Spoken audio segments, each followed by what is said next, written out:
کتاب رحمت قرآن مجید نے ہمیں مخاطبت کرتے ہوئے ارشاد فرمایا وَكَذَلِكَ جَعَلْنَاكُمْ أُمَّةً وَسَطًا، کہ ہم نے آپ کو امت وسط بنایا۔ تو دو چیزیں یہاں بیان فرمائی گئیں۔ ایک تو ہمارا نام، ہمارا تعارف، ہماری پہچان امت کے ذریعے سے کی گئی ہے کہ تم امت ہو، اور یہ وہ امت ہے جو میرے حضور نے جوڑی ہے۔ تنکا تنکا کر کے یہ گھونسلہ بنا، کوئی روم سے آیا، کوئی حبشے سے آیا، کوئی فارس سے آیا، کوئی مکے کا باسی تھا، کوئی مدینے کا رہائشی تھا، کوئی یمن سے سفر کرتا ہوا آن پہنچا، اور یہ ایک امت بنی۔ میرے حضور نے امت بنائی تھی، فرقے ہم نے بنائے ہیں، امت کو ٹکڑوں میں ہم نے بانٹا ہے۔ استاد ابراہیم ذوق نے کہا تھا ہفتاد و دو فریق حسد کے عدد سے ہیں، اپنا یہ طریق کے باہر عدد سے ہیں۔ حسد کے عدد نکالو تو 72 بنتے ہیں۔ تو کہا کہ یہ حسد کا نتیجہ ہے کہ امت فرقہ فرقہ ہو گئی اور ٹکڑوں میں بٹ گئی۔ مجھے بتاؤ جس نے امت جوڑی تھی اس کے قلب اطہر پہ کیا گزرتی ہوگی؟ گھر میں دو بیٹے آپس میں بولتے نہ ہوں تو باپ کے حلق سے نیچے لقمہ نہیں اترتا۔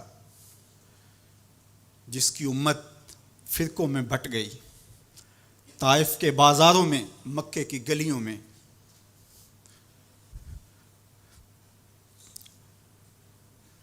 اور کہاں کہاں میرے حضور نے اس امت کے لیے دکھ جھیلے، تکلیفیں سہی، تو یہ امت ٹکڑوں میں بٹ گئی۔ حضور سے ہمیں معافی مانگنا ہوگی۔ چھوڑ کے آپ کا دامن رحمت، آقا ہم سے بھول ہوئی، کھو دی اپنی قدر و قیمت، آقا ہم سے بھول ہوئی۔ دیکھ ہماری آنکھ مچولی، اپنے سینے اپنی گولی، بھول گئے ہم درس اخوت، آقا ہم سے بھول ہوئی۔ بن گئے سیم و زر کے بندے، تن کے اجلے من کے گندے، لٹ گئی ہم سے فقر کی دولت، آقا ہم سے بھول ہوئی۔ دنیا کے ٹھکرائے ہوئے ہیں، تیرے در پہ آئے ہوئے ہیں، کھول دے اپنا باب رحمت، آقا ہم سے بھول ہوئی۔ ہم سے غلطی ہوئی کہ ہم ٹکڑوں میں بٹ گئے، ہم گروہوں میں بٹ گئے، اور اس کا نتیجہ کیا ہے؟ آج پوری امت زخم زخم ہے، پوری امت لہو لہو ہے۔ کہا تمہاری ہوا اکھڑ جائے گی اگر تم نے حبل اللہ کو چھوڑ دیا، اللہ کی رسی کو چھوڑ دیا، تم نے رسول کے دامن کو ترک کر دیا، تم گروہی تقسیمات پہ یقین رکھنے لگے، تم نے 1.5 اینٹ کی مسجد کھڑی کر لی، تم تقسیم در تقسیم کے عمل سے گزرتے رہے، تم امت سے فرقہ، فرقوں سے جماعتیں، جماعتوں سے لابیاں، اور لڑکتے لڑکتے تم ٹکڑے ٹکڑے ہو گئے، تم کرچی کرچی ہو گئے، تو پھر تمہاری ہوا اکھڑ جائے گی، دنیا میں تمہاری کوئی عزت نہیں رہے گی۔ آج حضور کے قلب اطہر پہ کیا گزرتی ہوگی جب شام کی بچیوں کے منہ پہ تماچے مارے جاتے ہیں، جب بغداد میں حضور کی امت خانمہ برباد نظر آتی ہے، جب برما میں آری لے کر کے اعضاء کاٹ دیے جاتے ہیں،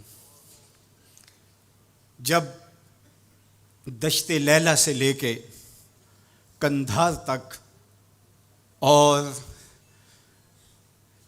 غزہ سے لے کے کشمیر تک لاشیں ہی لاشیں بکھری ہوئی نظر آتی ہیں، بستی بستی،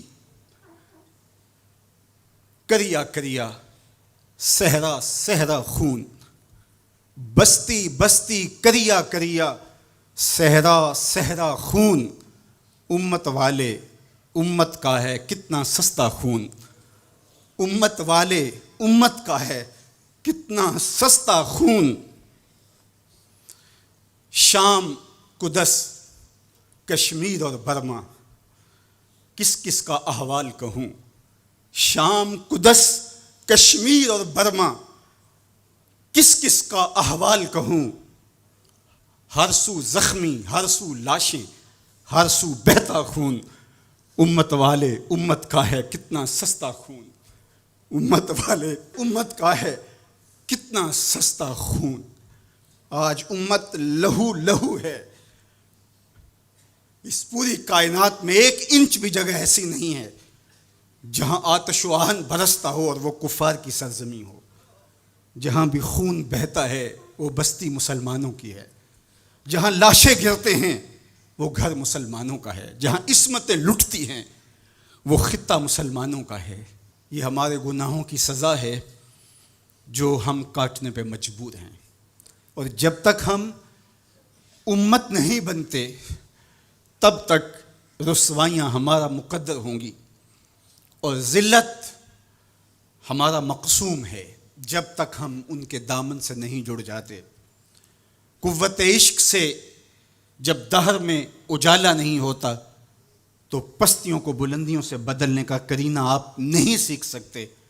نام محمد کو تھام کر کے، امت کی وحدت کے تصور کو اجاگر کر کے، حضور کا پاکیزہ وجود جو امت کی وحدت کا ضامن ہے، اس سے بے لوث محبت کا رشتہ اور الفت کا ربط جب تک مضبوط نہیں ہوتا تب تک ہم ان مشکلات سے کبھی بھی نہیں نکل سکتے۔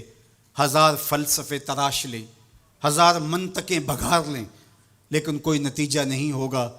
تمہیں نتیجہ تب ہی ملے گا جب حضور کے قلب اطہر کو آرام پہنچاؤ گے، جب امت بن جاؤ گے، جب حضور علیہ السلام سے وابستگی اپنا شعار زندگی بنا لو گے، تو پھر دہر میں اجالا اور روشنی حضور علیہ السلام کے نام کے صدقے سے نصیب ہوگی، اور تقدیر کا قاضی تمہاری سزائیں معاف کر دے گا، اور پھر نتیجہ تمہارے سامنے اس صورت میں نمودار ہوگا کہ تم بحر و بر کے مالک ٹھہرو گے، اور کائنات کے اندر حضور کے ساتھ وفا کے رشتے کے نتیجے کے اندر لوح بھی تمہارے ہاتھ میں ہوگا، قلم بھی تمہارا ہی مقدر ہوگا۔ لیکن شرط یہ ہے کہ تم صحیح معنی کے اندر امت بن جاؤ۔ وَأَنْتُمُ الْأَعْلَوْنَ إِن كُنتُم مُؤْمِنِينَ، یہ میرے رب کا وعدہ ہے، اور میرے رب کے وعدے سچے ہوتے ہیں۔ کہا تم ان کے بن کے تو دیکھو، عزت کا تاج میں تمہارے سر پہ رکھوں گا۔ یہ تمہاری غلطیوں کی تمہیں سزا دی جا رہی ہیں، عزتیں تمہارے لیے ہیں، وقار تمہارے لیے ہے، لیکن شرط یہ ہے کہ تم میرے بھی بن جاؤ، میرے رسول کے بھی بن جاؤ، تو پھر عزتیں تمہارا مقدر ہوں گی اور شانیں تمہیں عطا کی جائیں گی، تمہیں عزتوں کی مسندوں پہ بٹھایا جائے گا۔ شکوے کی زبان کھلی تو لہجہ تلخ ہوا، اور اقبال بولا کہ صفائے دہر سے باطل کو مٹایا ہم نے، نوع انسانی کو غلامی سے چھڑایا ہم نے، تیرے کعبے کو جبینوں سے بسایا ہم نے، تیرے قرآن کو سینوں سے لگایا ہم نے، پھر بھی ہم سے گلہ ہے کہ وفادار نہیں، ہم وفادار نہیں، تو بھی تو دلدار نہیں۔ تو آواز آئی، صفائے دہر سے باطل کو مٹایا کس نے، نوع انسانی کو غلامی سے چھڑایا کس نے، میرے کعبے کو جبینوں سے بسایا کس نے، میرے قرآن کو سینوں سے لگایا کس نے، تھے تو آبا وہ تمہارے ہی مگر تم کیا ہو، ہاتھ پہ ہاتھ دھرے منتظر فردا ہو، ہر کوئی مست مئے ذوق تن آسانی ہے، تم مسلمان ہو یہ انداز مسلمانی ہے، حیدری فقر ہے نئے دولت عثمانی ہے، تم کو اسلاف سے کیا نسبت روحانی ہے، وہ معزز تھے زمانے میں مسلمان ہو کر، تم خار ہوئے تارک قرآن ہو کر۔ جب تم میرے تھے تو خالد بن ولید کے پاس زہر کی شیشی لے کے پادری آتا ہے، تو حضرت خالد بن ولید پکڑ کے خود اس کو پی جاتے ہیں، اور وہ منتظر ہوتا ہے کہ تھوڑی دیر کے بعد یہ گریں گے اور موت واقع ہوگی، لیکن معمولی پسینے کے بعد حضرت خالد بن ولید کھڑے ہو کے کہتے ہیں میرے رب نے موت نہ لکھی ہو تو موت نہیں آ سکتی، آؤ رب کا ڈر سینے میں پال لو، زمانہ تم سے ڈرنا سیکھ لے گا۔ ان کے ہو جاؤ زمانہ تمہارا ہو جائے گا، ان سے وابستگی اختیار کرو پھر زمانہ تمہاری نوکری کرے گا۔ پھر میں اقبال کے لہجے میں کہنا چاہوں گا کہ محمد سے وفا تو نے تو ہم تیرے ہیں، یہ جہاں چیز ہے کیا لوح و قلم تیرے ہیں۔ پھر کائنات تمہاری باج گزار ہوگی، تمہاری دہلیز کی لونڈی ہوگی، زمانہ تمہارا نوکر ہوگا، شرط یہ ہے تم امت بن کے دکھاؤ۔ تم نے امت بننا ہے، تم نے رسول اللہ کا غلام بننا ہے۔ تمہارا لب و لہجہ بتائے ہم حضور کی امتی ہیں، تمہارا طرز زندگی بتائے تم حضور کی امتی ہو، تمہارا کردار بتائے تم ترازو پہ کچھ تول رہے ہو، تو لوگ دوسری طرف بھی منہ کر کے کھڑے ہو جائیں یہ غلط نہیں تول سکتا، یہ امت رسول ہے۔ تم بول رہے ہو لوگوں کو یقین ہو کہ یہ جھوٹ نہیں بول سکتا، یہ رسول اللہ کا امتی ہے۔ تمہارا طرز زندگی بتائے میں امت رسول ہوں۔ تمہاری وحدت، تمہارا زور ہے، تمہاری طاقت ہے، تمہاری توانائی ہے۔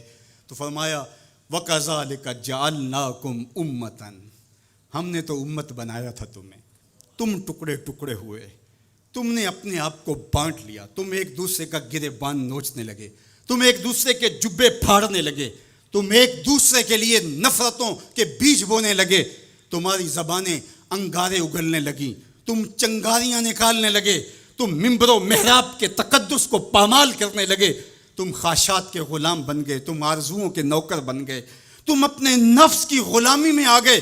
تم تو غلام تھے آمنہ کے لال کے، تم نے کب سے نفس کی غلامی اختیار کر لی، تم کب سے خواہش کے نوکر بن گئے، تم کب سے نفس کے بندے بن گئے۔ پھر تمہیں ذلیل نہ کیا جاتا تو اور تمہارا علاج کیا ہے؟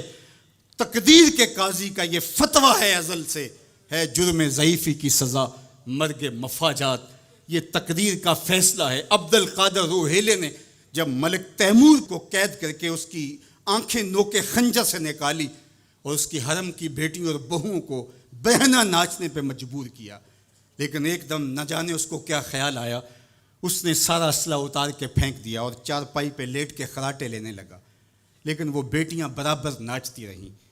تو عبد القادر روحیلہ کھڑا ہوا اور اس نے کہا کہ میں ایک سپاہی ہوں اور اس حالت کے اندر اسلحہ اتار کے خراٹے لینے لگ جانا یہ ایک سپاہی کی شان کے لائق نہیں ہوتا، یہ میرا تکلف تھا، یہ میری بناوٹ تھی۔ مجھے خیال آ گیا کہ میں نے بہت زیادتی کی ہے اور میں یوں لیٹا، میرا خیال تھا کہ تیمور کی کوئی بیٹی میرے ہی خنجر سے میرا گلا چیر دے گی، لیکن اس کے باوجود تم برابر ناچتی رہیں۔ حمیت نام تھا جس کا گئی تیمور کے گھر سے۔ اس نے کہا کہ اب میں حق بجانب ہوں جو میں نے آپ کے ساتھ کیا، اس لیے کہ میرے خنجر کو پڑا ہوا دیکھ کے اور مجھے خراٹے لیتے ہوئے دیکھنے کے باوجود بھی جب تم ناچ رہی ہو تو پھر میں نے غلط نہیں کیا، تمہارا علاج یہی تھا۔ جب ہماری بیٹیاں غیروں کے نرغے میں ہوں، جب ہمارے گلے چیرے جا رہے ہوں، جب شام اجڑ رہا ہو، جب برما میں آریوں کے ساتھ انسانی اعضاء کاٹے جا رہے ہوں، جب بغداد کے اندر اس امت کی شہزادیاں بھیک مانگنے پہ مجبور ہوں، تو مجھے بتاؤ اس زمانے میں بھی ہم ایک دوسرے کے گریبان نوچیں گے؟ تو پھر جو ہمارے ساتھ ہو رہا ہے یہ ہماری سزا تھی، ہمیں امت بنایا گیا تھا، ہم نفس کے غلام بن گئے، ہم خواہشات کے نوکر بن گئے۔ تو میرے رب نے کہا وَكَذَلِكَ جَعَلْنَاكُمْ أُمَّةً، دوسری بات وسطا، تمہیں امت وسط بنایا۔ امت وسط اس کے 3 معنی امام قرطبی نے کیے ہیں، باعظمت امت، باکمال امت، اور تیسرا معنی معتدل امت۔ عظمت کے جس معراج پہ تمہیں بٹھایا تھا وہ کسی اور کا مقصوم نہیں تھا۔ جعلت لی الارض مسجدا، پوری کائنات کو تمہارے لیے مسجد بنا دیا گیا، تمہیں یہ عزت دی۔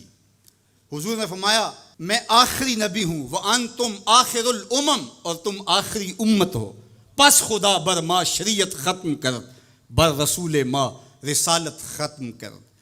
ہمیں آخری امت بنایا گیا، کنتم خیر امت اخرجت للناس تامرون بالمعروف وتنہون عن المنکر۔ یہ مجھے کہا گیا، یہ آپ کو کہا گیا، تم خیر امت ہو۔ ذرا گریبان میں جھانک کر کے دیکھیں، مجھے کہا گیا میں خیر ہوں، آپ کو کہا گیا خیر ہوں، یار یہ نسبت میرے حضور کی ہے۔ تو تم خیر سے جڑے ہو، تم بھی خیر بن گئے ہو، تم خیر امت ہو، تمہیں عزتوں کی مسند دی گئی، جو معراج، جو مقام، جو مرتبہ، جو رفعت تمہیں دیا گیا، وہ کسی اور کا مقصوم نہیں ہے، تم خیر امت قرار پائے۔ اللہ اکبر، تو کہا اس سے مراد باعظمت امت ہے۔ دوسرا معنی با کمال امت، جو عزت، جو شرف، جو مرتبہ، جو مقام تمہیں دیا گیا، جو کمال، عروج اور بانکپن تمہارا مقصوم ہے، وہ کسی اور امت کا مقصوم نہیں ہے۔ حضور نے ارشاد فرمایا، ایک بندہ صبح سے لے کر کے ظہر تک مزدوری کرتا ہے، اس کو ایک قیراط دیا جاتا ہے۔ ایک ظہر سے لے کر عصر تک مزدوری کرتا ہے، اس کا وقت تھوڑا ہے لیکن مزدوری اس کو بھی ایک قیراط دی جاتی ہے۔ اور تیسرا شخص عصر سے لے کر مغرب تک مزدوری کرتا ہے، دونوں سے کم تھوڑا وقت لگاتا ہے لیکن اس کو 2 قیراط دیے جاتے ہیں۔ فرمایا پہلی مثال یہود کی ہے، دوسری مثال نصارہ کی ہے، اور تیسری مثال میری امت کی ہے۔ تھوڑے عمل پر زیادہ اجر رکھا گیا۔ من جاء بالحسنۃ فلہ عشر امثالھا، ایک نیکی کرو گے 10 کا ثواب ملے گا۔ یہ اس امت کو اعزاز دیا گیا، یہ امت کو تکریم دی گئی۔ ایک بچہ حفظ قرآن کرتا ہے اور اپنے خاندان کے لوگوں کی شفاعت کرتا چلا جاتا ہے۔ بڑھاپے میں اترتا ہے ایک شخص، عمر کی کثرت کی وجہ سے وہ خاندان کی شفاعت کا اہل ہو جاتا ہے۔ کیا کیا شرف نہیں دیے گئے، کیا کیا مقام نہیں دیا گیا۔ اس امت کو عزتوں کی مسند پہ بٹھا دیا گیا۔ قیامت کے دن اعضائے وضو سے چمکتی ہوئی یہ امت سامنے آئے گی، دور سے پہچانے جائیں گے یہ محمد عربی کے غلام ہیں، چونکہ ان کے اعضاء چمک رہیں گے، روشنی نکل رہی ہوگی ان کے وجود سے۔ تیسرا معنی امت وسط کا، معتدل امت، اعتدال کی راہوں پہ چلنے والی، نہ یہود کی طرح اور نہ نصارہ کی طرح افراط و تفریط کا شکار نہیں ہوں گے، بلکہ یہ اعتدال کی راہوں پہ گامزن ہوں گے۔ عقائد میں، اعمال میں، رویوں میں، طرز زندگی میں، انداز معاشرت میں، گفتگو میں، کلام میں، ہر لحاظ سے یہ اعتدال کی راہوں کے مسافر ہوں گے۔ جب یہ امت اعتدال کی راہوں سے نکلی اور ان میں غلوف پیدا ہوا یا ان کے اندر تفریط پیدا ہوئی تو نتیجہ یہ ہوا امت اپنے وقار کو کھو بیٹھی۔ یہود نے شان الوہیت اور شان رسالت کے اندر تنقیص کر دی اور انبیاء علیہم السلام کی دشمنی مول لی اور کتنے نبیوں کو ناحق قتل کیا۔ بنی اسرائیل نے 70 نبی شہید کیے ہیں۔ آج اگر راہ خدا میں ہمیں کوئی تکلیف پہنچتی ہے تو میں اور آپ ہوتے کون ہیں؟ اس راستے کے اندر تو نبی شہید کیے گئے۔ امام رازی نے تفسیر کبیر میں لکھا ہے کہ مکے سے طائف تک 70 ایسے نبیوں کی قبریں ہیں جن کی وفات صرف بھوک کی وجہ سے ہوئی ہے۔ یہ دین یوں ہی ہمارے تک نہیں پہنچا، یہ قدریں ہمارے تک یوں ہی نہیں پہنچی، ہمارے اسلاف کی قربانیوں کا نتیجہ ہے۔ اور دوسری جانب نصارہ نے انبیاء کے باب میں ایسا غلو کیا اور توحید کے عقیدے کو بھی بگاڑ کے رکھ دیا، حضرت عیسیٰ کو خدا کا بیٹا قرار دے دیا۔ تقانیم ثلاثہ میں مبتلا ہو کر کے 3 وجودوں کو انہوں نے معبود قرار دیا اور 3 وجودوں کے مجموعے کو الہ کہا۔ افراط اور تفریط کی راہوں پہ گامزن ہونے والے گمراہیوں کا شکار ہوئے، لیکن مجھے میرے دین نے، میرے اسلام نے جو عقیدہ دیا وہ صراط مستقیم کا عقیدہ دیا۔ اور ہر روز، ہر نمازی، ہر نماز کی ہر رکعت میں اصالتاً یا وقالتاً یہ کہتا ہے اہدنا الصراط المستقیم۔ یہ اتنی ضرورت ہے ہماری کہ اللہ سے مستقیم راہ مانگے کہ چونکہ دونوں جانب لڑکنے کے اندیشے لمحہ لمحہ موجود ہیں، پھر اس کو اجالنے کے لیے آگے کہہ دیا کہ غیر المغضوب علیہم ولا الضالین، یعنی نہ تو گمراہوں کا راستہ اور نہ جن پر تیرا غضب ہوا ان کا راستہ، نہ افراط نہ تفریط کی راہ۔ مالک مجھے مستقیم راہوں کا مسافر رکھنا، سیدھی راہ پہ گامزن رکھنا، چونکہ سیدھی راہ پہ گامزن ہونا ہی ہدایت کی علامت ہے۔ جب ترازو کے دونوں پلڑے برابر رہتے ہیں تو اس کو عدل کہتے ہیں، اسی سے اعتدال نکلا ہے۔ کوئی پلڑا جھکا نہیں تو عدل کا نظم خراب نہیں ہوا۔ تم لمحہ لمحہ عدل کی راہوں پہ گامزن رہو گے، اپنا محاسبہ کرتے رہو گے، اپنے عقائد کا محاسبہ کرتے رہو گے، تمہارے عقائد میں خرابی نہیں آنی چاہیے۔ تمہارے 3 بنیادی عقیدے ہیں، عقیدہ توحید، عقیدہ رسالت اور عقیدہ آخرت، ان عقیدوں میں کبھی بھی بگاڑ نہ آنے دینا۔ اللہ جل شانہ کی جو شانیں ہیں، اللہ کی جو عظمت ہے، وہ تمہارے رگ و ریشہ میں ہر وقت اس کا رعب اور اس کی خشیت موجود رہنی چاہیے۔ انبیاء علیہ السلام کی عظمتوں کے باوجود کہیں ایسا نہ ہو کہ تمہارے عقیدوں کے اندر خرابی آئے اور تم کہیں غلوف کا شکار ہو جاؤ، جس طرح کہ نصارہ نے کیا۔ اللہ کی شانیں، اللہ کی عظمتیں وراء الورا ہیں۔ اور پھر دوسری بات، کہیں ایسا نہ ہو کہ توحید کے نشے میں تم انبیاء کی تکثیر کرنے لگ جاؤ اور نبی کی شان تمہارے لیے تکلیف کا سبب بننے لگ جائیں۔ شاید اس سے توحید میں کوئی فرق آتا ہے۔ میاں توحید میں فرق نبی کی عظمت سے کیسے آئے گا؟ اس لیے کہ نبی کو عظمت دینے والا تو میرا رب ہی ہے۔ وَرَفَعْنَا لَكَ ذِكْرَكَ۔ اور پھر تیسری بات، عقیدہ آخرت۔ آخرت کا عقیدہ یہ ہے کہ ہم نے اس دنیا پر بیٹھ نہیں رہنا، بہرحال اللہ کی طرف سے جو اس کے علم میں متعین ہماری زندگی ہے، اس کو گزارنے کے بعد ہم نے یہاں سے رخصت ہونا ہے۔ وہ ہم جوانی میں چلے جائیں، ہم بڑھاپے میں چلے جائیں، یا ارذل العمر کے بعد ہم اس دنیا سے رخصت ہوں، یا بچپن میں چلے جائیں، یہ ہمارے علم میں نہیں ہے، یہ امر ہم سے مخفی رکھا گیا، یہ اللہ کی حکمت ہے۔ لیکن یہ طے شدہ ہے کہ ہم نے یہاں بیٹھ نہیں رہنا، اور جب یہاں سے جانا ہے تو ایک دوسرا جہاں ہمارے لیے منتظر ہے، اور وہاں ہم نے ایک ایک عمل کا حساب دینا ہے۔ ثم لتسألن یومئذ عن النعیم۔ اس دن ایک ایک عمل کے بارے میں پوچھا جائے گا۔ اللہ اگر چاہے تو ہم سے گرفت کر لے، اور اگر چاہے تو اپنے کرم سے معاف کر دے۔ اگر وہ معاف کرنا چاہے تو کوئی پوچھ نہیں سکتا کہ اتنا بڑا پاپی اور مجرم تھا، اسے معاف کیوں کیا گیا۔ اور اگر وہ گرفت کرنا چاہے تو کسی کو حق نہیں ہے کہ وہ یہ کہہ سکے کہ مجھے گرفت کیوں کی گئی۔ تو ایمان بیم و رجا کے درمیان ہے۔ الایمان بین الخوف والرجا۔ ایمان خوف اور امید کی درمیانی کیفیت میں ہے۔ ڈر بھی لگا رہے، دھڑکا بھی لگا رہے، اور امید کے چراغ بھی بجھنے نہ پائے۔ فضل دی آس ہے مینوں تے نالے ڈر بھی آندا ہے۔ فضل کی امید بھی رہے لیکن خوف بھی طاری رہے، پکڑا بھی جا سکتا ہوں، گرفت بھی ہو سکتی ہے، اس کی پکڑ بھی بڑی سخت ہے۔ ان بطش ربک لشدید، تیرے رب کی پکڑ بہت سخت ہے۔ جب وہ پکڑتا ہے تو پھر کوئی اس سے اپنے آپ کو چھڑوا نہیں سکتا۔ اللہ اکبر۔ تو اس کی پکڑ کا خوف بھی رہے، لیکن وہ کریم بھی ہے، وہ معاف کرنا چاہے۔ ما یفعل اللہ بعذابکم، وہ تمہیں عذاب دے کے کیا کرے گا؟ اگر تم اس کا شکر کرنا سیکھ جاؤ تو وہ تو تمہارا رب ہے، وہ تمہیں عذاب دے کے کیا کرے گا؟ تو امید بھی روشن رہے اور خوف بھی طاری رہے۔ تمہید الایمان کے اندر شیخ عبدالحق محدث دہلوی علیہ رحمہ حضرت سیدنا عمر رضی اللہ تعالیٰ عنہ کا قول بیان کرتے ہیں کہ وہ فرماتے ہیں کہ اگر مجھے یہ پتہ چلے کہ سارے لوگ جنت میں جائیں گے، ایک شخص جہنمی ہوگا، تو میں ڈرتا ہوں کہیں وہ ایک میں ہی نہ ہو جاؤں۔ اور اگر مجھے یہ پتہ چلے کہ سارے لوگ جہنم میں جائیں گے اور ایک ہی جنت میں جائے گا، تو مجھے امید ہوگی شاید وہ ایک میں ہی ہو جاؤں۔ اور ہم کہتے ہیں فلاں اگر جنت میں چلا گیا، فلاں اگر بخشا گیا تو میں بھی چلا جاؤں گا۔ ہم نے اپنی آخرت دوسرے سے جوڑ دی، فلاں بخشا گیا تو میں بھی بخشا جاؤں گا۔ وہ کہتے ہیں اگر سارے جنت میں جائیں، یہ خبر ہو کہ ایک نے جہنم میں جانا ہے، تو میں ڈرتا ہوں کہیں وہ ایک میں ہی نہ ہو جاؤں، وہ میں ہی نہ پھنس جاؤں۔ ایک بچہ تھا، گھر سے روتا ہوا نکل گیا اور جنگلوں کے اندر آنسو بہاتا ہے۔ کوئی درویش ملا، اس نے کہا کیا ہوا؟ کہا مجھے اللہ سے بڑا ڈر لگتا ہے۔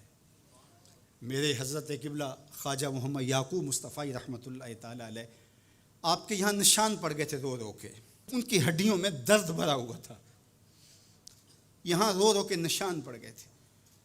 تو یہاں ایک بزرگ ہوتے تھے، انتقال کر گئے۔ وہ کہتے ہیں ایک دن میں گیا تو انہوں نے دونوں اپنے گھٹنے کھڑے کیے تھے اور اپنی باہیں اس کے گرد لپیٹی ہوئی تھیں اور ایسے سر جھکایا تھا۔ تو میں نے جا کے سلام کیا تو انہوں نے سر اٹھایا تو وہ رو رہے تھے۔ تو میں نے کہا کہ آپ اتنا روتے کیوں ہیں؟ تو وہ کہتے ہیں کہ ان کے انداز نے میرے اندر درد بھر دیا۔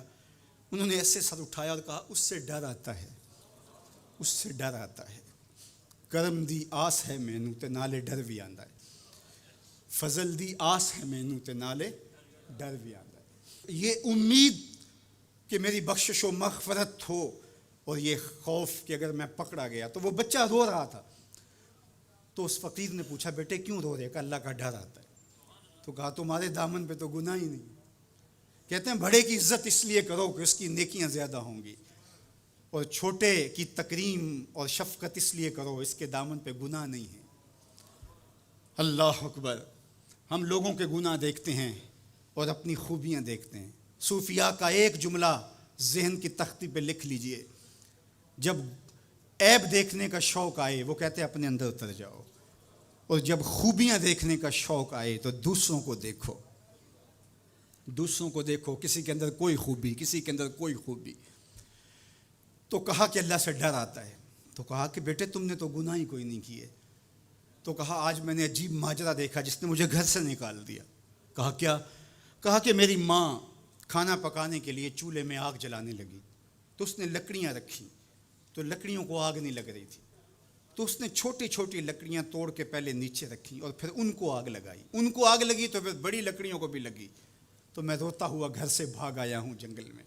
کہیں ایسا نہ ہو کہ قیامت کے دن بڑے بڑے مجرموں کو آگ نہ لگے تو چھوٹے چھوٹوں کو رکھ دیا جائے. تو جب خوف سرایت کرتا ہے تو یہاں عمر نہیں دیکھی جاتی.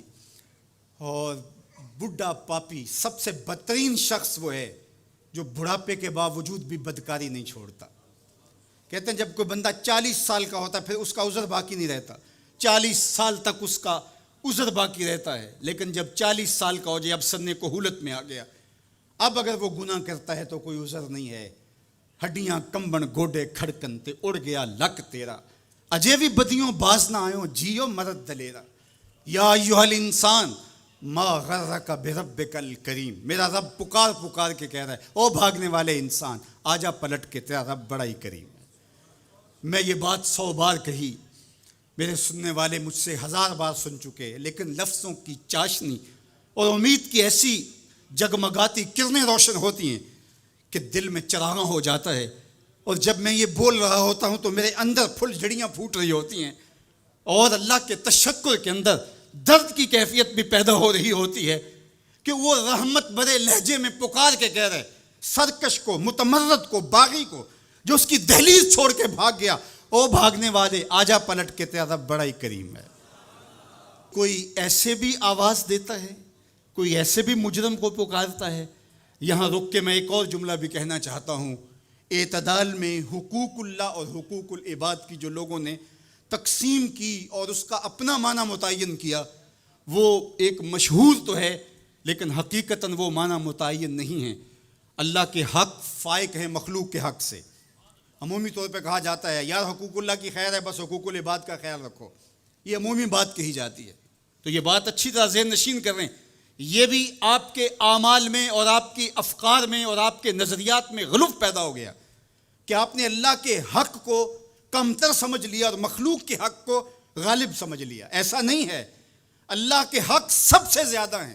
اللہ تعالیٰ قرآن مجید میں ایک موقع پر ارشاد فرمایا وَمَا قَدَرُ اللَّهَ حَقَّ قَدْرِهِ. انہوں نے اللہ کی قدر کا حق ہی ادا نہیں کیا. وہ تمہارا خالق لگتا ہے، خالق کے بڑھ کے حق کس کے زیادہ ہو سکتی. تو جو مختلف روایات کے اندر حقوق العباد کی طرف توجہ دلائے گی تو اس کا مطلب یہ ہے، مفہوم یہ ہے کہ اللہ تو کریم ہے، وہ معاف کر دے گا، بندہ تو معاف نہیں کرے گا. بالخصوص قیامت کے دن جب پھنس گیا اور اس کی اپنی بدعمالیاں بھی اس کے پاس ہوئیں اور کسی نے اس کا حق غصب کیا ہوا ہوگا تو پھر کیا ہوگا؟ اب وہ تو خود پھنسا ہوا ہے تو وہ کبھی نہیں چھوڑے گا. اب اللہ تعالیٰ کس طرح اس معاملے کا حل فرمائے گا کہ یہ شخص جس نے حق کھایا ہے، جس نے زیادتی کی ہے، تو اس دوسرے شخص کو اپنی نیکیاں دے گا. نیکیاں لینے کے باوجود بھی اگر وہ پاپی اتنا بڑا ہے کہ ابھی بھی کام نہیں بنتا اور اس کے ذمے قرض بھی باقی رہ گیا تو پھر یہ اس کو اپنے گناہ دے گا. تو اب قیامت کے دن کون چھوڑے گا؟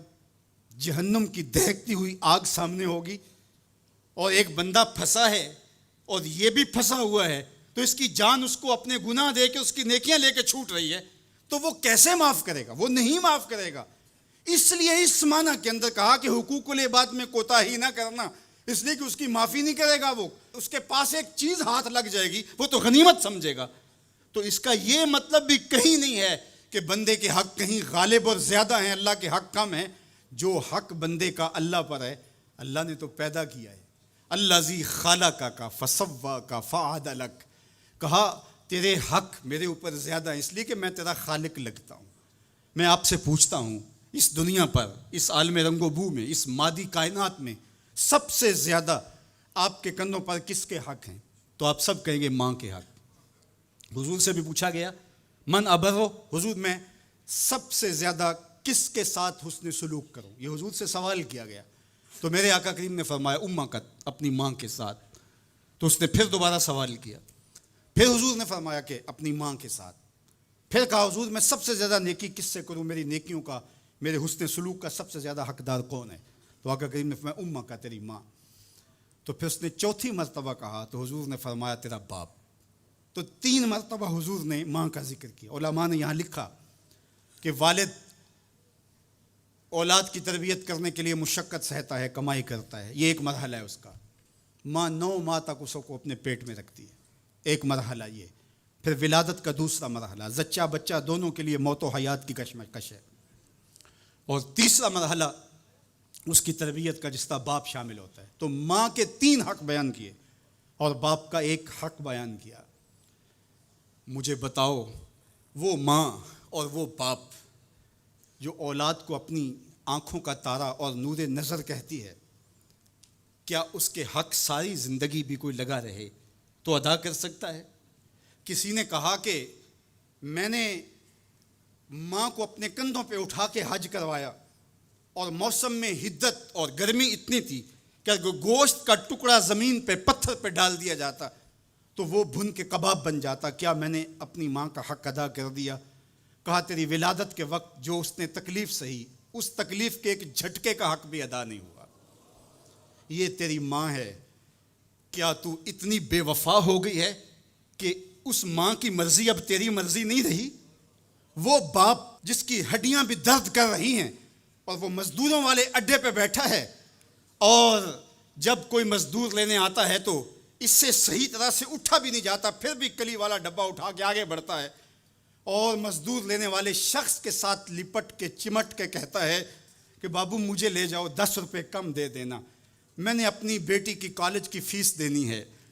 وہ باپ جس کی ہڈیاں دکھ رہی ہیں اور جا کے دیوار پر کلی کر رہا ہے، اس کی کمائی سے کالج میں پڑھنے والی بیٹی کو ایک خاتون ایک سجے ہوئے دفتر میں بٹھاتی ہے اور کہتے تو پدر شاہی نظام کے خلاف بغاوت کر، تیرا جسم تو تیری مرضی ہونی چاہیے، باپ ہوتا کون ہے؟ وہ بیٹی اس کے منہ پہ تھپڑ مارے، وہ کلی کر کے میرا پیٹ پالتا رہا اور میری فیسیں ادا کرتا رہا، میں تو اپنے بدن اور اپنی زندگی کی ایک ایک سانس بھی اپنے باپ کے نام کر دوں، حق پھر بھی ادا نہیں ہو سکتا ہے. میرا باپ میری تعلیم کا ضامن ہے، میری زندگی کا ضامن ہے، میری عزت اور آبرو کا پہرے دار ہے. اللہ اکبر. معاشرہ بدل گیا، حالات کے تیور تبدیل ہو گئے، بغاوتیں بھر گئیں، وفاؤں نے دم توڑ دیا.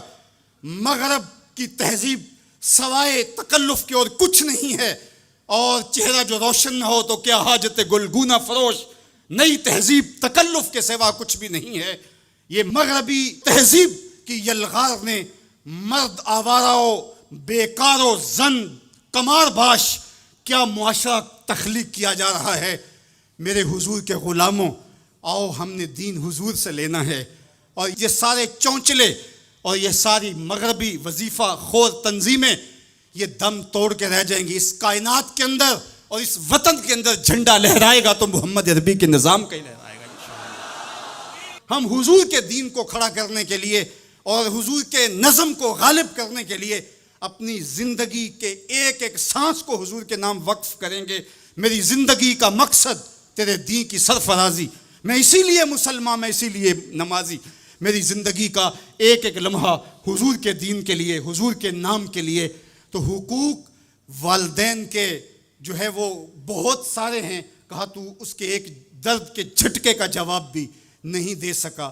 ماں اولاد سے جو محبت کرتی ہے اور جو ماں کے حق ہیں وہ اتنے زیادہ ہیں کہ کسی پیمانے میں اس کو تولا نہ جا سکے. میں کہا کرتا ہوں سمندر کی پاتال تک تو کوئی پہنچ گیا ہوگا، لیکن ماں کے پیار کا کنارہ آج تک کسی نے نہیں پایا. یہ سڑکوں کے کناروں پر بڑے بڑے ہیوی ترازو نصب کر دیے گئے ہیں، پورا کنٹینر تول لیا جاتا ہے. لیکن آج تک ایسا ترازو میں نے نہیں دیکھا جس پر ماں کے پیار کو بھی تولا جا سکے۔ ماں جب بولتی ہے تو اس کے لہجے میں جبریل بولتا ہے، ماں جب مسکراتی ہے تو لگتا ہے جنت کی ساری کلیاں کھل اٹھی ہیں۔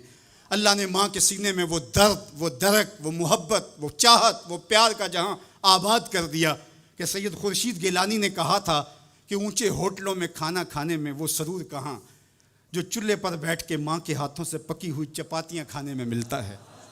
اور کہا اونچے اونچے اسٹیجوں پہ حضرت صاحب، عالی جناب، مفتی صاحب، قبلہ عالم، کیا کیا لفظ سننے کو ملتے ہیں، لیکن ان لفظوں میں وہ چاشنی کیا جو ماں کی زبان سے اوئے مٹھو اور اوئے ببلو کے اندر رکھی گئی ہے۔ ماں کے سینے میں تڑپتی ہوئی ممتا اور محبتوں کا جہاں، اس کی کوئی مثال ہی نہیں ہے۔ ماں کو اتنا پیار کیوں ہے اور ساری زندگی ماں کے حق ادا کرتا رہے پھر بھی حق ادا نہ ہو، کیوں؟ اس لیے کہ ماں نے جنم دیا ہے۔ یہی جواب ہے نا آپ کا کہ ماں اتنا پیار اس لیے کرتے، اس کے حق کتنے ہیں کہ میرے حضور نے کہا پھر ماں، پھر ماں، پھر ماں۔ اتنے حق کیوں ہیں؟ اس لیے کہ اس نے جنم دیا ہے۔ میرے جملے کو بار بار آپ نے سنا ہوگا، پھر سن لیجئے، جس نے جنم دیا ہے اس کو اتنا پیار ہے اور اس کے اتنے حق ہیں، تو جس نے خلق کیا ہے اس کو کتنا پیار ہوگا اور اس کے کتنے حق ہوں گے۔ تو اللہ کے حق غالب ہیں۔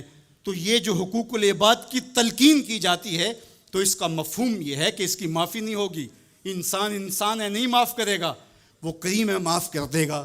تو اس کا یہ مطلب کبھی بھی نہیں نکلتا کہ جو ہے وہ اللہ کے حق کوئی کمزور ہے اور مخلوق کے حق غالب ہیں۔ ہمارے اوپر سب سے بڑا حق ہمارے اللہ کا ہے، پھر رسول اللہ کے حق ہیں، پھر اس کے بعد ہماری ماں کے، ہمارے باپ کے، ہمارے مرشدوں کے، ہمارے استاد۔ ہم احسان فراموش لوگ نہیں ہیں، ہم جس کا بھی حق ہو اس کو پورا کرتے۔ مولا کائنات سیدنا علی المرتضیٰ فرماتے ہیں جس نے مجھے ایک حرف بھی پڑھایا اس نے مجھے اپنا غلام بنا لیا۔ ہم تھوڑی سی عزت ملنے پر آنکھیں سر پہ نہیں رکھ لینے والے لوگ، ہم احسان فراموش نہیں ہیں کہ کبھی باپ کو پدر شاہی نظام کے ساتھ مسترد کریں، کبھی ماں کے چہرے پہ لات مار دیں کہ تم کون ہوتی ہو میری زندگی میں مداخلت کرنے والی۔ ہم تو رشتہ بھی کرنا ہوتا ہے تو بوڑھی دادی امی سے بھی پوچھتے ہیں، جب تک وہ ہاں نہیں کرتی تو گھر کے اندر ماحول ہی نہیں بنتا ہے۔ ہمارا دین، ہمارا کلچر، ہماری تہذیب، ہمارا تمدن ہمیں یہ سکھاتا ہے لیس منا من لم یرحم صغیرنا ولم یوقر کبیرنا، جو چھوٹوں کے ساتھ شفقت سے پیش نہیں آتا اور بڑوں کے ساتھ جو ہے وہ توقیر سے پیش نہیں آتا۔ میرے حضور نے فرمایا میرے ساتھ اس کا کوئی تعلق، کوئی ربط، کوئی رشتہ نہیں ہے۔ تو ہمارا دین تو ہمیں یہی سکھاتا ہے۔ تو بیم اور رجا کے درمیان ہمیں یہ سکھایا گیا۔ بات احترام کی چلی تو عقیدوں کے اندر جب غلوف پیدا ہوتا ہے تو اغیار کی سازشوں کا ہم نادیدہ اور دیدہ طور پہ شکار ہو جاتے ہیں۔ اقبال نے آج سے صدیوں قبل یہ بات جو ہے وہ ہونے والے حادثات کی نشاندہی کرتے ہوئے اپنے زمانے میں کہا تھا کہ تو کہ نشناسی خفی راز جلی ہوشیار باش، اے گرفتار ابو بکر و علی ہوشیار باش۔ کہا تو نہیں جانتا کہ تیرے ساتھ کیا کھیل کھیلا جا رہا ہے، ابو بکر اور علی کو آپس میں مقابل کھڑا کرنے والے ہوشیار ہو جا۔ یہ غیار کی سازش ہے، یہ دونوں کرنیں سینہ محمد عربی کی ہیں۔ ابو بکر بھی حضور کے ہیں، علی بھی حضور کے ہیں، عثمان بھی حضور کے ہیں، اصحاب بھی رسول کے ہیں، اہل بیت بھی حضور کے ہیں۔ ہم ان کی چوکھٹ کے فقیر بھی ہیں اور ان کے در کے بھی غلام ہیں۔ ہم تو غلام ابن غلام ابن غلام ہیں۔ ہمیں تو ان کی وساطت سے دین ملا ہے۔ ہم ایک کا نام لے کر کے دوسرے کی نفی نہیں کر سکتے۔ اللہ کے محبوب علیہ الصلوۃ والسلام نے حضرت سیدنا علی المرتضیٰ کو دیکھا اور فرمایا، مسند امام احمد بن حنبل نے اس کو روایت کیا، نہج البلاغہ میں موجود ہے، سیدنا علی المرتضیٰ فرماتے حضور نے میرے بارے فرمایا، یہلک فی رجلان محب مفرط و مبغض۔ علی تیرے معاملے میں آ کے دو لوگ برباد ہوں گے۔ تیرا معاملہ حضرت عیسیٰ والا معاملہ ہے۔ ایک نے حضرت عیسیٰ سے بغض رکھا اور ان کی ماں پہ تہمت لگا دی، اور ایک نے حضرت عیسیٰ سے اتنی محبت کی انہیں ابن اللہ کہہ دیا۔ دونوں گمراہ ہو گئے۔ فرمایا تیرا معاملہ بھی حضرت عیسیٰ کا ہے، یہلک فی رجلان۔ حضرت علی خود فرماتے ہیں میرے معاملے میں دو لوگ برباد ہوں گے، محب مفرط و مبغض۔ ایک محبت کر کے برباد ہوگا، ایک بغض رکھ کے برباد ہوگا۔ امتن وسطہ، درمیانی امت ہو تم نے ترازو کے دونوں پلڑے پورے کر کے عدل کے تقاضوں کو پورا کرنا ہے۔ ایسا نہ ہو کہ علی کی محبت آنکھوں پہ پنٹی باندھ دے، تمہیں ابو بکر بھی نظر نہ آئے، تمہیں غارے سور کی بلندیوں پر اپنے کندھوں پہ حضور کو اٹھا کے لے جانے والا صدیق بھی دکھائی نہ دے۔ اور تمہیں جو ہے وہ دشمن کے آگے سینہ تان کے کھڑے ہونے والا فاروق بھی دکھائی نہ دے، اپنا سارا مال حضور کی راہوں میں خرچ کر دینے والا تمہیں عثمان نظر ہی نہ آئے، تم یوں اندھے ہو جاؤ. اور ایسا بھی نہ ہو جانا کہ علی کا نام لیا جائے تمہاری طبیعت میں بے چینی آ جائے، تمہارے چہرے کا رنگ بدلنے لگے، تم علی کا نام گوارا نہ کرو. جس علی کا ذکر بھی عبادت ہے، تمہیں ٹھنڈ کیوں نہیں پڑتی ہے، تمہیں تسکین کیوں نہیں ہوتی ہے؟ تو کہا نہ ادھر لڑکنا نہ ادھر لڑکنا، نہ تم گمراہیوں کا شکار. وَكَذَلِكَ جَعَلْنَاكُمْ أُمَّةً وَسَطًا، تم امت وسط بن کے رہنا، تم ترازو کے دونوں پلڑے برابر رکھنا. اور میں آپ کو امت وسط کے حوالے سے ایک ضروری بات وہ بھی بتانا چاہتا ہوں، اور وہ یہ کہ میرا اسلام، میرا دین امن کا دین ہے. قیام امن دین کے مقاصد میں شامل ہے. لیکن دوسری جانب اگر دشمن کی سرکوبی کے بغیر راستے نہ نکلتے ہوں تو اسلام کہتا ہے گھوڑے تیار رکھو. اسلام کہتا ہے تمہاری تیغ براں اس کے سر کو کاٹتی ہوئی آگے بڑھ جائے، تم ان کے جوڑ جوڑ پہ مارو. تمہیں جہاد کا حکم دیا گیا تو ان دونوں پلڑوں کو برابر رکھنا پڑے گا. کہیں ایسا نہ ہو کہ تم امن کی بات کرتے کرتے جہاد کو ہی بھول جاؤ، اور ایسا بھی نہ ہو کہ تم جہاد کی بات کرتے ہوئے امن کا مذاق اڑانے لگو جو کہ دین کے مقاصد سے ہے. جہاد بھی امن کے قیام کے لیے کیا جاتا ہے. آپ فقہا سے پوچھیں، فی نفس ہی قتال قبح ہے، حسن نہیں ہے، فی نفس ہی. لیکن یہ حسن کیسے ہوا؟ لغیر ہی ہوا، یعنی چونکہ قتال سے پھر پائیدار امن آئے گا لہٰذا یہ مجبوری قبول کر لی گئی. تو اصل امن ہے، امن کے قیام کے لیے جہاد کیا گیا، اور اس میں تمہارا نفس نہیں آنا چاہیے. حضرت علی کے منہ پہ تھوک دیا جاتا ہے، پیچھے ہٹ جاتے ہیں چھاتی سے، علی کا نفس شامل ہو گیا. یہ ہمارا دین ہے. شہادت ہے مطلوب و مقصود مومن، نہ مال غنیمت نہ کشور کشائی، شہرت پسندی کے لیے. ابو امامہ الباہلی فرماتے ہیں حضور علیہ الصلوۃ والسلام سے پوچھا، ایک شخص شہید ہو جاتا ہے، جان راہ خدا میں وار دیتا ہے، لیکن اس کے دل میں ہے کہ چلو میری شہرت بھی ہو جائے گی تو اس کو اجر ملے گا. میرے حضور نے فرمایا فلا شیء لہ، اسے کوئی اجر نہیں ملے گا.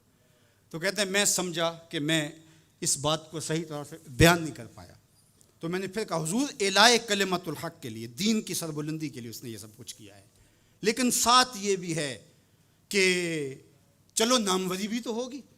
حضور نے پھر فرمایا فلا شیء لہ، اسے کوئی اجر نہیں ملے گا.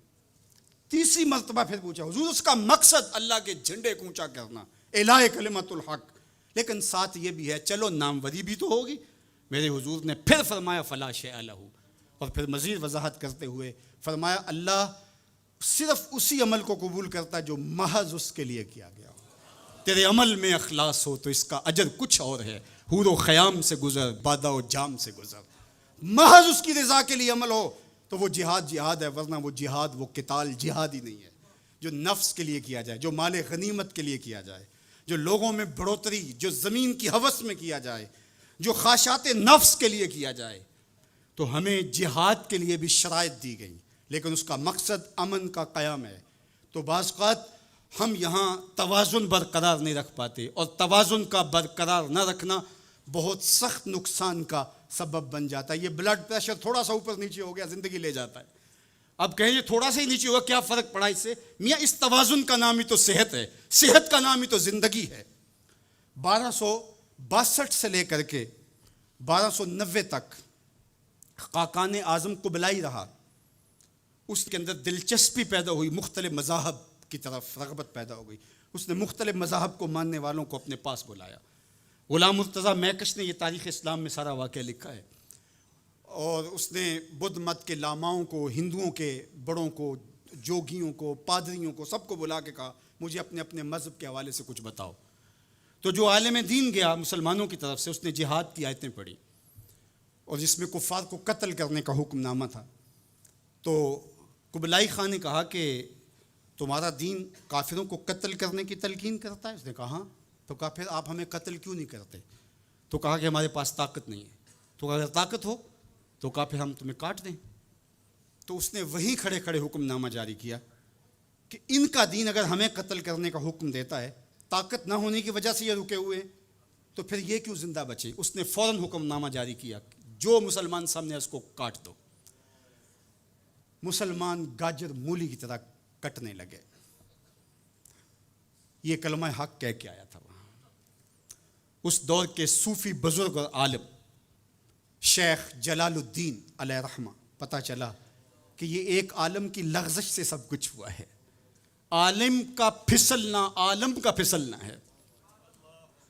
تو گئے جا کے بادشاہ کو کہا کہ بادشاہ کیا ماجرا ہوا؟ کہا تمہارا دین ہمیں قتل کرنے کا کہتا ہے اور ہمارے پاس طاقت ہے، پھر ہم آپ کو کیوں چھوڑیں؟ تو کہا صاحب وہ دین کی تعبیر کو سمجھتے نہیں تھے جنہوں نے آپ کو بتایا. حالت جنگ کے یہ احکام ہیں. عام دنوں کے اندر تو اسلام یہ نہیں کہتا، اور حالت جنگ کے اندر آپ بتائیے کون کسی کو چھوڑتا ہے؟ لیکن میرا اسلام پھر بھی بچوں کو چھوڑتا ہے، پھر بھی خواتین کو چھوڑتا ہے، مذہبی رہنماؤں کو چھوڑتا ہے.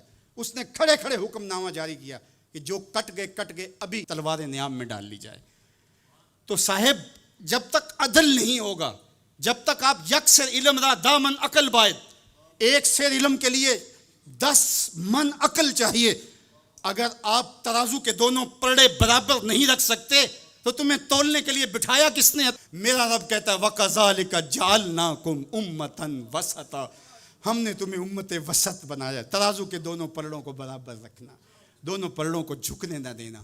اللہ کے محبوب علیہ السلام نے دونوں پلڑے رکھے. المومن غر کریم، مومن سادہ مزاج ہوتا ہے، بھولا بھالا سیدھا سادہ ہوتا ہے. اللہ اکبر. اب مومن کا سیدھا سادہ ہونا یہ کہیں ایسا ہی نہ ہو کہ لوگ اس کو دعوے لگاتے رہیں. کہا فطرتاً تو ایسا ہی ہوتا ہے، اس کی طبع ہے کہ وہ اعتبار کر لیتا ہے. لیکن دوسرے مقام پہ کہا بیلنس بھی کر لو. میرے حضور نے ارشاد فرمایا لا یلدغ المؤمن من جوہر واحد مرتين، مومن ایک ہی بل سے 2 مرتبہ ڈنگ نہیں کھاتا. اگرچہ وہ چالاک نہیں ہے لیکن زیرک ضرور ہے، اگرچہ وہ مکار نہیں ہے لیکن بصیرت کا نور اللہ نے اس کے سینے میں رکھا ہے. کہا اس کی فراست قلبی سے ڈرو، وہ اللہ کے دیے ہوئے نور سے دیکھتا ہے. اس کو اللہ نے چراغاں دی ہے، اللہ نے اس کو روشنی عطا کی ہے. عمومی طور پہ کہا جاتا ہے یہ دنیا والے ہیں، یہ دین والے ہیں، اور یہ 2 تقسیمات کر دی جاتی. یہ تقسیمات ہمارا دین ہمیں نہیں سکھاتا. دونوں پلڑے برابر رکھو، دنیا بھی اور دین بھی. اصل دنیا کیا ہے؟ ملا رومی بولے چیز دنیا از خدا غافل بدن. دنیا ہے کیا؟ خدا سے غافل ہونے کا نام دنیا ہے. وہ آپ چاہے ممبر پہ بیٹھ کے غافل ہیں یا دکان پہ بیٹھ کے غافل ہیں، وہ آپ دنیا داری کر رہے ہیں. یہاں مقصد لوگوں کے دل اپنی طرف موڑنا، لوگوں کی جیبیں ڈھیلی کرنا، لوگوں میں اپنے آپ کو محبوب اور اپنے آپ کو جو ہے وہ لوگوں کا مقصود بنانا، اپنے بت کو تراشتے رہنا کہ لوگ پوجا پاٹ کرتے رہیں. یہ ممبر پہ دکانداری ہو رہی ہے. اور دوسرا دکان پہ بیٹھا ہے لیکن سچ کا دامن نہیں چھوڑتا. میرے حضور نے فرمایا سچا تاجر قیامت کے دن پیغمبروں کے ساتھ اٹھایا جائے گا. تو دنیا اور دین یہ دونوں ساتھ ساتھ چلتے ہیں. تو دین اور دنیا 2 الگ الگ خانے نہیں ہیں. اسلام ترک دنیا سے روکتا ہے لیکن غرق دنیا سے بھی بچنے کی تلقین کرتا ہے. رہبانیت کا درس بھی نہیں دیتا. لا رہبانیت فی الاسلام، اسلام میں رہبانیت نام کی کوئی چیز نہیں ہے کہ تم گھر بار چھوڑ دو، تم بستی چھوڑ دو، تم کوہ و غار کی زندگی اختیار کرو. اسلام کا یہ مزاج نہیں ہے. ابھی بات ہو رہی تھی، حضور نے مواخات قائم کیے مدینہ المنورہ میں، 2 مرتبہ قائم کیے. ایک دفعہ حضور نے مکے میں قائم کیے تھوڑے صحابہ کے درمیان. اور مواخات مدینہ یہ کائنات کا ایک انوکھا باب ہے، اور یہ ایک الگ مضمون اور عنوان ہے کہ 2 افراد کو، ایک انصار لیا اور ایک مہاجر لیا، اور حضور نے ان کے درمیان مواخات قائم کر دی. تو حضرت ابو درداء اور حضرت سلمان فارسی کے درمیان حضور نے مواخات قائم کی. تو جن کے ساتھ بھائی چارہ تھا وہ پھر حال پوچھنے جاتے تھے کہ میرے بھائی کو پریشانی تو نہیں ہے. تو حضرت سلمان فارسی گئے حضرت ابو درداء کے گھر. تو دیکھا کہ حضرت ابو درداء کی بیوی وہ عام سے کپڑوں میں تھی. تو انہوں نے کہا کہ میری بہن یہ کیا ماجرا، میلے کچیلے واجبی سے کپڑے. تو کہا کہ تمہارے بھائی کو دنیا کے ساتھ کوئی رغبت نہیں ہے، عورت آراستہ ہو. حضور نے فرمایا کہ عورت کی خوبیاں بیان کی کہ بہترین عورت وہ ہے جب اس کا شوہر دیکھے اس کو تو اس سے خوش کر دے. وہ اس کا لباس اور طرز زندگی ایسا ہو کہ مرد کے لیے مسرت، خوشی اور سرشاری کا ذریعہ ہو، تاکہ اس کی نظر یکسو رہے اور اس کے خیالات پراگندہ نہ ہوں، اس کی سوچوں میں آوارگی نہ آنے پائے. تو کہا کہ تمہارے بھائی کو رغبت ہی نہیں ہے دنیا کے ساتھ، اس لیے مجھے اس کی کوئی ضرورت نہیں ہوتی. خیر حضرت ابو درداء آئے تو کھانا لائے. تو حضرت سلمان فارسی نے کہا کہ آپ بھی کھائیے. کہا میں روزے سے ہوں. کہا کہ میں تو نہیں کھاؤں گا جب تک آپ نہیں کھائیں گے. تو نفلی روزہ مہمان کے لیے توڑا جا سکتا ہے؟ تو انہوں نے روزہ افطار کر لیا، ساتھ بیٹھ کے کھانا کھایا، رات پڑی، سونے لگے، تو حضرت ابو درداء مصلی بچھا لیا۔ حضرت سلمان فارسی نے کہا کہ جناب آپ کو میرے ساتھ سونا پڑے گا۔ اللہ اکبر! یار وہ صوفی حضور کی تربیت کے پالے ہوئے تھے، آج تو پھر فتویٰ متوجہ ہو جاتا نا کہ اس نے مجھے نماز سے روکا ہے، یہ دارا اسلام سے خارج ہے۔ تو آپ نے کہا ٹھیک ہے، مہمان ہو، مہمان نوازی کا یہ بھی ایک ڈش ہے نا، چلو میں سو جاتا ہوں۔ سحری ہوئی تو سلمان فارسی اٹھے، ان کو اٹھایا، بیدار کیا، تہجد پڑھی دونوں نے۔ اور پھر حضرت سلمان فارسی نے کہا کہ تمہارا میں نے عمل دیکھا، تمہاری بیوی کے کپڑے میلے کچیلے تھے، تم نے روزہ رکھا ہوا تھا اور رات تم قیام کرتے ہو، تو کہا کہ تمہارے نفس کا بھی تمہارے اوپر حق ہے، تمہارے اہل خانہ کا بھی تمہارے اوپر حق ہے، تمہارے رب کا بھی تمہارے اوپر حق ہے، اور تمہارے مہمان کا بھی تمہارے اوپر حق ہے، اور ہر ذی حق کا حق تمہیں ادا کرنا ہوگا۔ اور یہ بات چھڑی اور پھر دونوں چلتے ہوئے حضور کے پاس آ گئے۔ خوشا وہ وقت کے فیض عام تھا ان کا، خوشا وہ وقت کے بطحہ مقام تھا ان کا۔ کیسے وہ لمحے تھے! آج تو کوئی مسئلہ ہو تو کوئی ملتا ہی نہیں ہے، درد ہو تو سنائیں کس کو، زخم ہو تو دکھائیں کس کو، کہانی ہو تو کہیں کس سے، دکھڑے ہوں کس کی دہلیز پہ رکھیں، کس کے کندھے پہ سر رکھ کے روئیں، کوئی رہا ہی نہیں ہے۔ تو وہ اٹھے اور حضور کے پاس آئے، اور حضرت سلمان نے اپنی کہانی سنائی اور ابو درداء نے اپنی بات کہی۔ تو میرے حضور نے کیا کہا سنو، میرے حضور علیہ الصلوۃ والسلام نے ارشاد فرمایا، صدق سلمان، کہا میرے سلمان نے سچ کہا ہے۔ تو ہمارا دین ہمیں یہ کہتا ہے کہ تمہاری زندگیاں خوبصورت ہو، رب کا حق بھی ادا کرو۔ اور حضور نے ایک شخص کو دیکھا، وہ سخت کمزور ہے، تو آقا کریم نے فرمایا کہ کیا ماجرا ہے، تم بہت کمزور ہو؟ اس نے کہا کہ بہت ساری مصیبتیں ہیں جو میرا رخ کر رہی ہیں۔ تو میرے حضور نے کہا کہ تو نے اللہ سے کوئی دعا تو نہیں مانگی تھی؟ اللہ اکبر! یہ دل و قلب و نگاہ کے مرشد اولین ہیں، حضور تو سینوں کے چھپے راز بھی جانتے۔ کہا کہ تو نے کوئی دعا تو نہیں کی تھی رب سے؟ کہا جی حضور میں نے اللہ سے دعا کی تھی۔ کیا دعا مانگی؟ کہا میں نے اللہ سے کہا مالک جو بھی تکلیفیں ہیں، مصیبتیں ہیں، وہ آخرت کے حصے کی بھی دنیا پہ بھیج دے تاکہ یہیں فارغ ہو کے جاؤں، آخرت میری صاف ہو جائے۔ تو بڑے دکھڑے ہیں، بڑے غم ہیں، بڑی اذیتیں ہیں، بڑی بیماریاں ہیں جس نے مجھے کمزور کر دیا۔ تو بظاہر بڑی اچھی بھلی بات تھی کہ سارے دکھڑے دنیا پہ لے لی، آخرت صاف کر لی۔ لیکن میرے حضور نے کیا ارشاد فرمایا؟ فرمایا تم نے یہ کیوں کہا کہ آخرت کے دکھ بھی دنیا پہ مل جائیں؟ تم نے یہ کیوں نہیں کہا ربنا آتنا فی الدنیا حسنۃ وفی الآخرۃ حسنہ، اللہ دنیا میں بہتریاں دے دے، آخرت میں بھی بہتریاں۔ وَكَذَلِكَ جَعَلْنَاكُمْ أُمَّةً وَسَطًا، جب تک ترازو پورا نہیں رکھو گے، جب تک دونوں پلڑے برابر نہیں ہوں گے، تم آگے کبھی نہیں بڑھ سکو گے۔ یار میں تو سفر پہ نکلتا ہوں تو میرا ساربان گاڑی روک کے کہتا ہے میں نے ہوا چیک کروانی ہے، کسی ٹائر میں ہوا کم نہ ہو۔ مجھے تو لگتا نہیں، وہ کہتا ہے مجھے پتہ ہے گاڑی ڈول رہی ہے۔ یار ایک ٹائر میں ہوا کم ہو تو سفر نہیں ہو سکتا، تو کہیں ٹائر پھولا ہو اور کہیں چپکا ہوا ہو تو تم سمجھتے ہو مدینے پہنچ جائیں گے، مدینے نہیں پہنچ سکتے، تم تو کہیں نہیں پہنچ سکتے۔ وَكَذَلِكَ جَعَلْنَاكُمْ أُمَّةً وَسَطًا، دونوں ترازو کے پلڑے برابر رکھو، دونوں ٹائروں کے اندر ہوا پوری رکھو، پھر تمہاری گاڑی فراٹے بھرتے ہوئے مکے بھی پہنچے گی، مدینے بھی پہنچے گی۔ اس لیے کہا کہ تم نے امت وسط بننا ہے، اپنے دامن کو کبھی بھی دائیں بائیں جھکنے نہیں دینا، افراط و تفریط کا شکار نہیں ہونے دینا۔ طاعت اور خدمت خلق کے مابین بھی عمومی طور پہ ہمارے معاشرے کے اندر ایک غلط فہمی پائی جاتی ہے۔ کچھ لوگ کہتے ہیں جی بس میں تو اللہ کی مخلوق کی خدمت کرتا ہوں، مجھے کیا، میں تو حج بھی نہیں کیا، اس کے پیسے بھی غریبوں کو دے دیے ہیں۔ وہ تبلیغ کرتے ہیں لوگ کہ جناب قربانی کے پیسے بھی اگر غریبوں میں دے دیے جائے تو یہ زیادہ اچھا ہے، ان کی مدد ہو جائے۔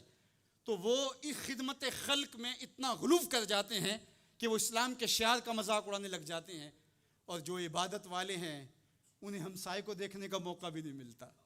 اور آپ جانتے ہیں کہ جب ایک بستی کو برباد کرنے کا حکم دیا گیا تو کہا کہ یہاں تو ایک بستی میں شخص رہتا ہے جس کا سر سجدے سے اٹھتا ہی نہیں۔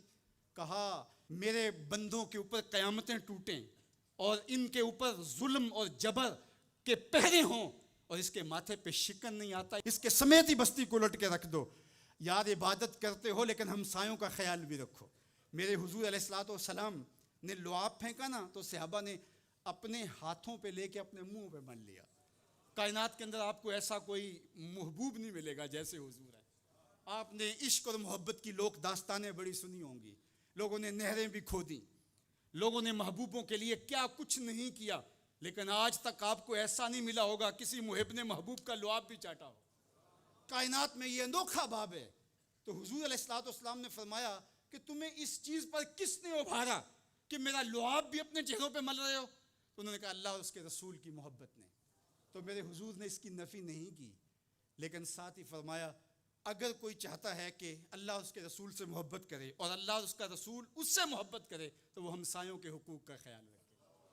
یعنی تمہارا یہ پہلو بھی, تم عاشق رسول بھی ہو لیکن ہمسایوں کا بھی تو خیال رکھو. تمہارے گھر پہ جھنڈا تو لگا ہے حضور کے میلاد کا, لیکن اگر ہمسایوں کے گھر میں اندھیرا ہے تو یار اپنے گھر میں اس سال اگر چراغاں نہیں کر سکے, غریب ہمسائے کا میٹر کٹ گیا اس کا بل دے دو, آمنہ کا لال زیادہ خوش ہوگا, میلاد والا رسول زیادہ خوش ہوگا. اس لیے دونوں پلڑے برابر رکھو. نہ تو عبادات کے زعم میں تم خدمت خلق کو اور ہمسایوں کے حقوق کو, رشتہ داروں کے حقوق کو بھول جاؤ, اور نہ یہ کہ تم خدمت خلق کے نام پہ عبادات کا مذاق اڑانے لگو. وَكَذَلِكَ جَعَلْنَاكُمْ أُمَّةً وَسَطًا. ادارت المصطفیٰ دونوں بازوؤں کے ساتھ اڑنے کی فکر رکھتا ہے, اور امت وسط کے مزاج کو لوگوں میں راسخ کرنا شروع ہوتا ہے. ظاہر ہے جب کبھی اس بازو پہ زور پڑے تو کبھی اس بازو پہ زور پڑے تو بازو جھکنے لگتے ہیں, تو میرا اللہ مدد کرتا ہے, نصرت دیتا ہے. تو کبھی ہمارے کسی بازو پہ فتویٰ بھی آ کے جو ہے وہ زور ڈالتا ہے, کبھی کسی فتوے کا میزائل لگتا ہے, لیکن ہم تو بلے شاہ کی بولی میں کہتے ہیں بلیا لوکی تینوں کافر کافر آکھن تو آہو آہو آکھ. ہمارا کام الجھنا تھوڑا ہے, ہم نے تو آگے بڑھتے ہی چلے جانا ہے, اور ہماری منزل تو مدینہ ہے, ہم نے تو اس کی طرف عازم سفر رہنا ہے. ادارت المصطفیٰ ایک فکر کا نام ہے, اور وہ فکر جو مدینے کی ضیاؤں سے پھوٹتی ہے, گنبد خضرا کے جمال کی روشنی ہے, اور وہ مصطفی نہیں ہو سکتا جس کے دونوں بازو میں سے ایک بازو شل ہو. حضور کی امت سے جس کو پیار نہیں ہے, حضور کی امت سے جس کو محبت نہیں ہے, حضور کی محبتوں کا کبھی بھی مستحق نہیں ہو سکتا. میرے بزرگ فرمایا کرتے تھے جس کے بچوں سے تم پیار کرتے ہو اس کا باپ تم سے پیار کرتا ہے. اگر تم چاہو کہ حضور ہم سے پیار کریں تو حضور کی امت سے پیار کرو. تو ایک امت بنو, دوسرا امت وسط بنو, تو پھر دیکھنا تمہاری شاہین صفت پرواز اس کو کوئی چھو بھی نہیں سکے گی. تم پھر بڑھتے رہو گے اور تمہارا بڑھنا منزل آشنا ہوگا, اور تو رہ نورد شوق ہے منزل نہ کر قبول, لیلا بھی ہم نشیں ہو تو محمل نہ کر قبول. تیرا تو مطمع نظر, تیرا تو ہدف ہی کچھ اور ہے, تو دنیا کے لیے نہیں ہے, دنیا تیرے لیے ہے. تو خواہشات کا دیوانہ نہیں ہے, بلکہ خواہشات تیرے پیچھے دوڑیں گی, اور زمانہ تیری دہلیز پہ